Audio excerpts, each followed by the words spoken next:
خبرنگاری озарӣ Хатича Исмоилова дар суҳбати вижа бо Радиои Озодӣ бо ишора ба як таҳқиқот таъкид мекунад ки ҳукумати Озарбойҷон барои додани ришва ба мансабдорони аврупоӣ ва харидани ашёи гаронбаҳо наздики 2 миллиарду 900 миллион доллар тахсис додааст. Исмоилова ки яке аз муаллифони таҳқиқоти тарҳи гузориш дар мавриди ҷаримаҳои созмониёфта ва фасоди молӣ аст, мегӯяд ин маблағ мебоист дар давоми 2 сол масраф шавад.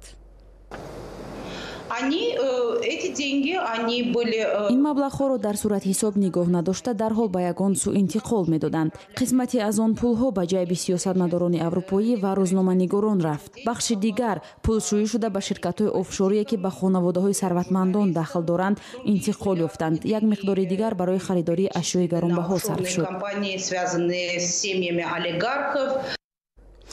анҷоми пажӯҳиши фасоди молӣ ки ба раддаҳои баланди ҳукумат дахл мекунад дар кишваре чун Озарбойҷон барои хабарнигор хатарнок аст. Инам дар ҳоле аст ки Хатича Исмоилова аллакай 17 моҳро дар зиндон сипарӣ кард ва моҳи майи соли гузашта ба озодӣ баромадааст. Парвандаи Исмоиловаро бисёриҳо ҳамчун подоши гузоришҳояш дар бораи фасодкории миёни мансабдорони болоии Озарбойҷон аз ҷумла эҳтимоли суистифодаи молии президент Илҳом Алиев ва аъзои хонаводаи вай арзёбӣ мекунанд. Аммо Хатича мегӯяд аз мубориза даст кашидани нест.